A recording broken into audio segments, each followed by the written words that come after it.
Hey guys, happy Monday. If you don't know me, my name's Sarah. I'm the one who films and edits the videos here on Zach's channel.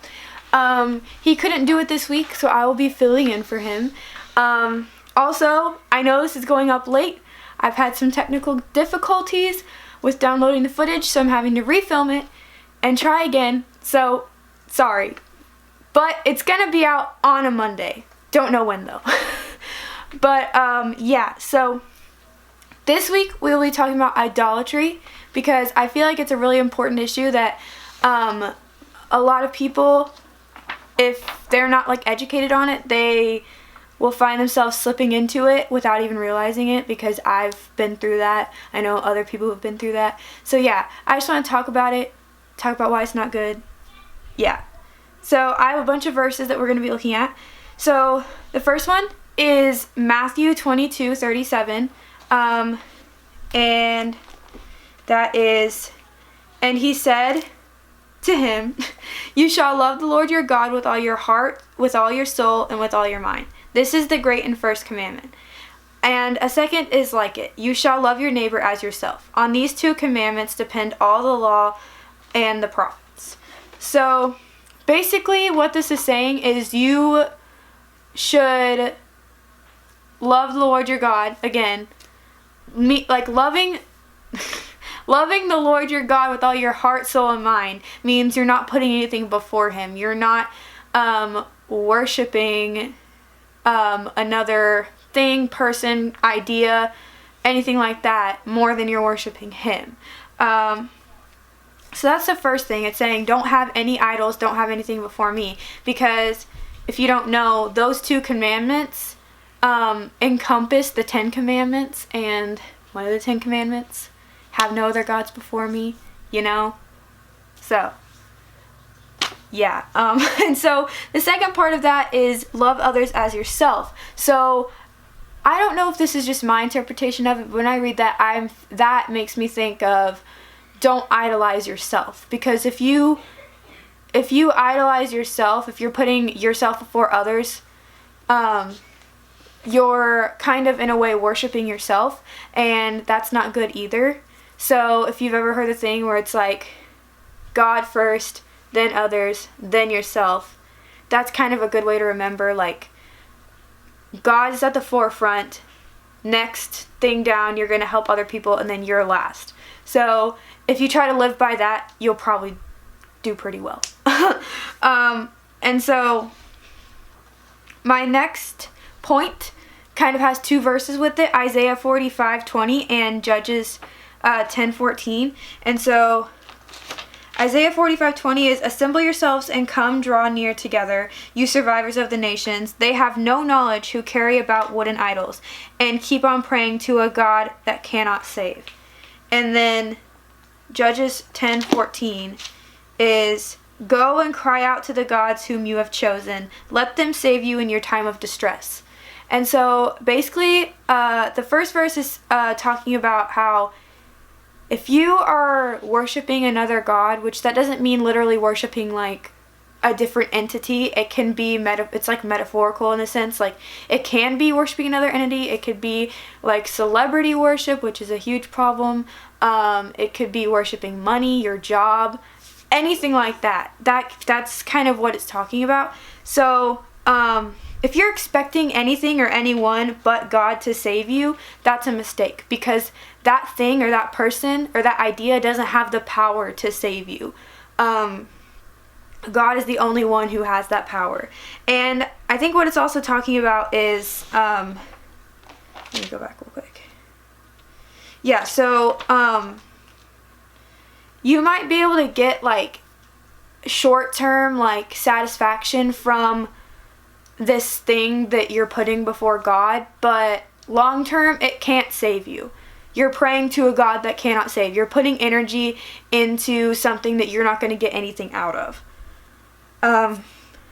So then the second verse, it's basically Samuel saying like, cry out to those gods, see what happens. He's kind of making fun of them.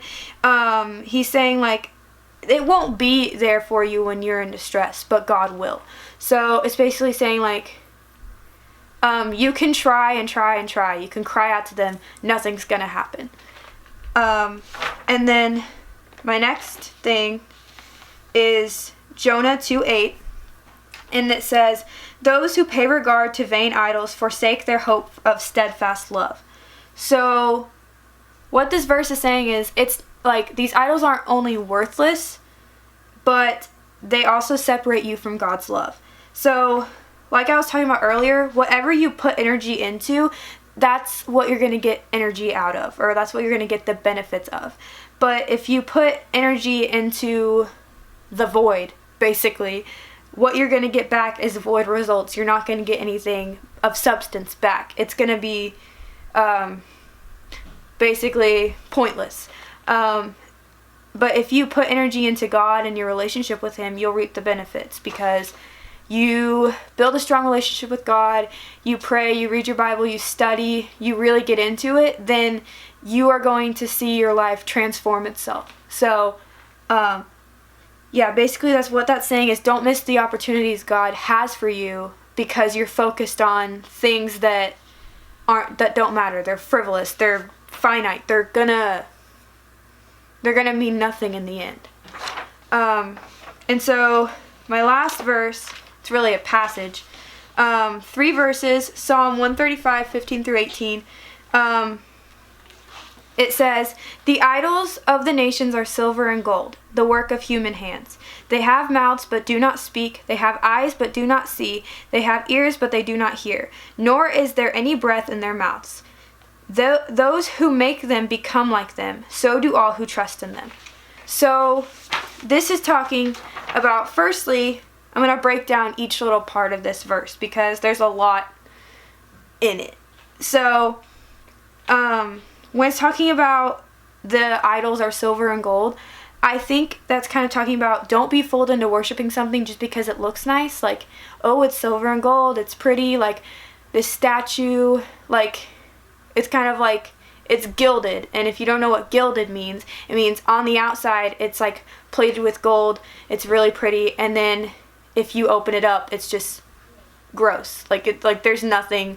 That's why the Gilded Age in the U.S.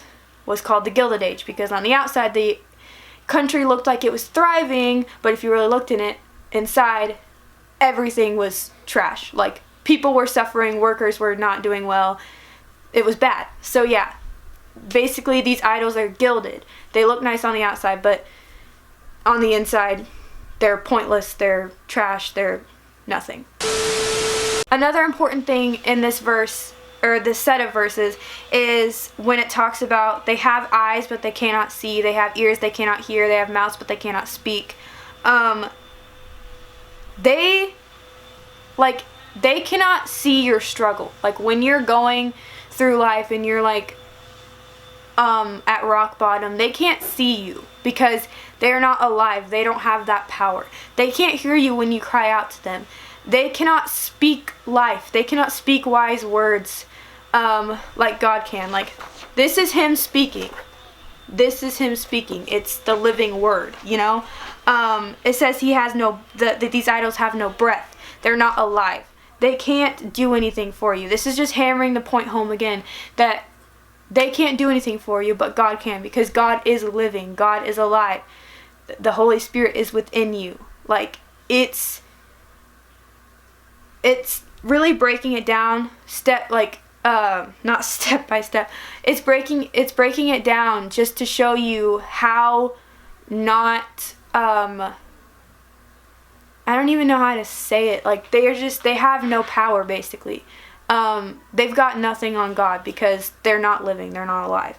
And then when it's talking about those who make them become like them, and so do all those who trust them.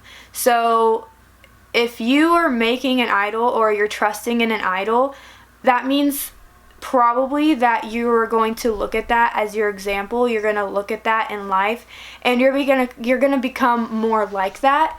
And that's not good, because a lot of the things we idolize are earthly things, which are not good. For example, if we idolize celebrities like Kim Kardashian, I personally don't think like emulating what she does a lot of the time. She does some good stuff, but emulating what she does a lot of the time probably isn't a good idea. The way she dresses, the way she talks, the way she presents herself in general. Like, but yeah, if you worship those idols or you create those idols for yourself, then you're gonna become like them because they're your example, not God. But if God's your example, then you're gonna be more like him and you're gonna be better off. And then my last point is kind of like overall, like for all of the verses, like I don't know if I'm explaining it very well, but I'm gonna try my best. Basically, like, why would you turn to all of these things like people or money, or some people literally worship the earth, like stuff like that?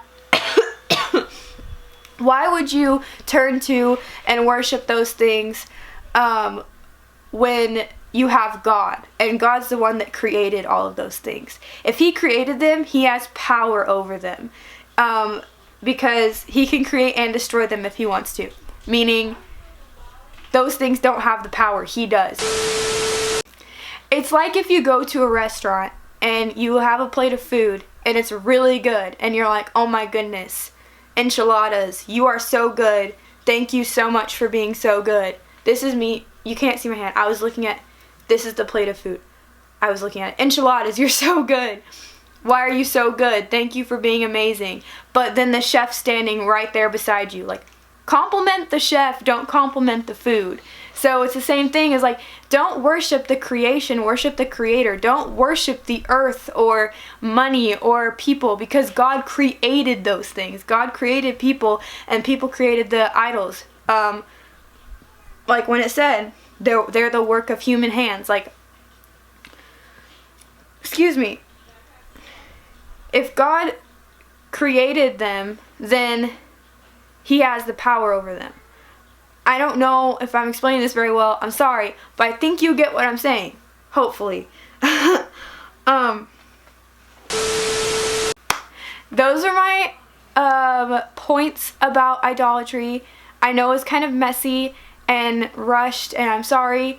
I'm sorry that Zach couldn't be on the channel this week. I'm sorry that it's late. Like, this video is kind of a mess, but I think I got some good points in it at least. So yeah, thanks for watching.